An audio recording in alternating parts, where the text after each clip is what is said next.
due to being a little bit ill, I decided that I would give the match a miss the weekend. I've had the man flu. I still don't feel right. I hope you feel sorry for me. Anyway, I don't want to go to the game anyway. It's Burnley, right? They're anti-football. They just park the bus, waste time, try and hit you on a counter. Dull, dull, dull. How wrong can you be? I don't know anything about football, clearly, because turns out this was just the sort of game that Tottenham needed. It was a sort of game where everyone was going to shine and we were going to put in a really good all-round performance. I don't think you can really criticise any player in that game. Okay, I didn't watch it live because I spent most of my time in bed, but I did watch the highlights on a stream. And I have to say, I was really impressed. Totally different team performance than the performance on Wednesday night against Man United. Obviously, the only difference in that was that Moussa Sissoko wasn't spending so much time defending for Serge Aurier, leaving big gaps in the centre of midfield.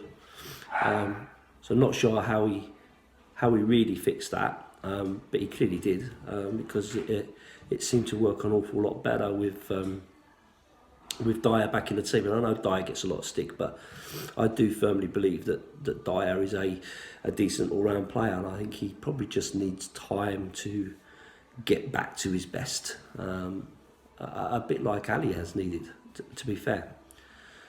So, wow, ultimately, what a game.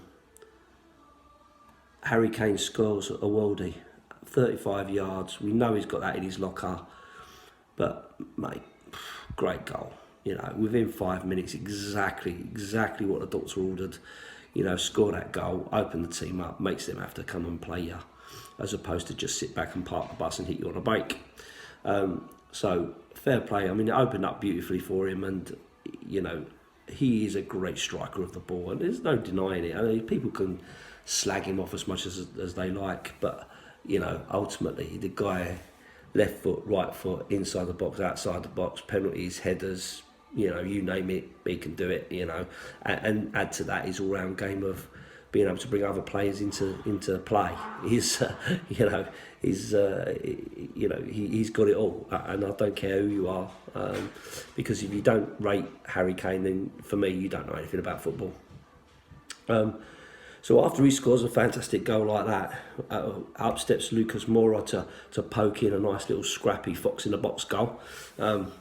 Great, you know, they all count, and that's brilliant for us because it puts us in total control of the game.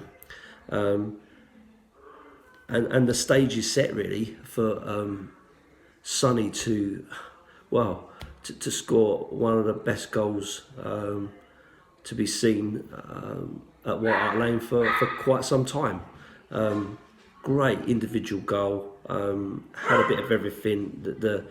The effort that he put into to get from one end of the pitch to the other, the pace that he was running at. I don't think the TV cameras give it enough credit to see that. He's really going for it, and the Burnley players just couldn't keep up with him, couldn't get anywhere near him, and cool as a cucumber, he sticks the ball in the back of the net, and the goalkeeper standing there scratching his head because what can he do against something like that, you know?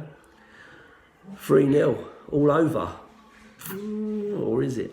You know, 3 is a magic number, as they say, and only because we end up letting 2 in each game, and that makes that 3 really, really important, that extra one.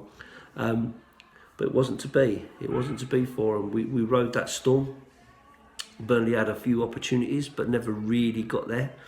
And the defensive process, as Jose likes to call it, did its job and actually shepherded it really, really well. So overall, we're in a really, really good position. So going in 3-0 up, the game's pretty much over, and and you're looking at it thinking, well, you know, what a difference a few days makes.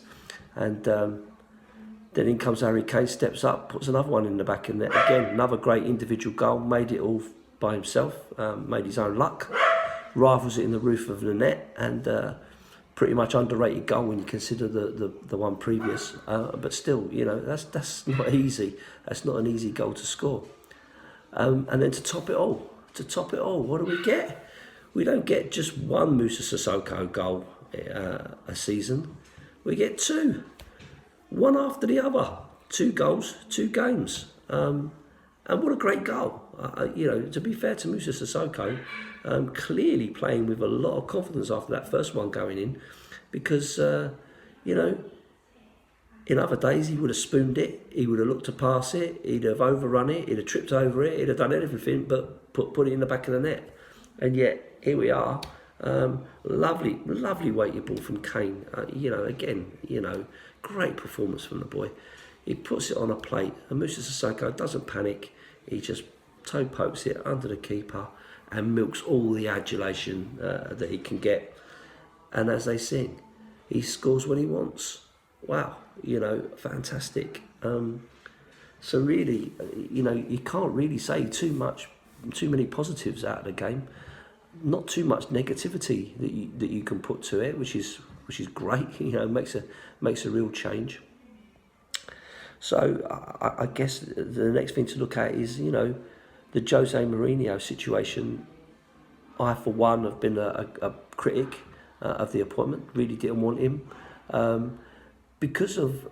mainly because of what happens in the future and the style of play that he's done and all the rest of it. But actually, as you look at it now, it's quite difficult for him to play any other way than the way that he's playing currently, because he's got some really good attacking talent at his disposal, and he's got a little bit of a shaky defence. So ultimately, he can only coach what he's got, and he can only use the players that are available to him to do what he needs them to do. So, you know, fair play to him, all credit to him for adapting his play and his way of going. Again, great to see some of his man management. I know a lot of players that have played under him are all very complimentary about him. That, you know, they all speak very, very highly of him, even after things go sour. So it can't all be bad, can it? And maybe an awful lot of it is our own perception, and a lot of it is based on some of the stuff that's gone on, which we won't know the whole story about. But listen, all we can do is enjoy the games as they come, enjoy the ride as we're on it, and see where it takes us.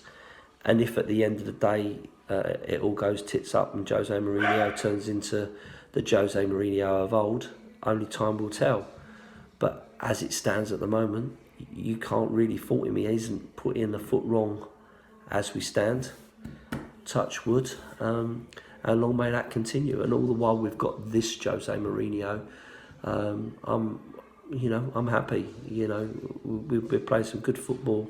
We're scoring plenty of goals. If we can just shore up that defence just slightly, just to make sure that we can see these games out. If he brings that mentality to it, then, you know, we don't know where that will lead us. Chelsea losing again gives us a big boost.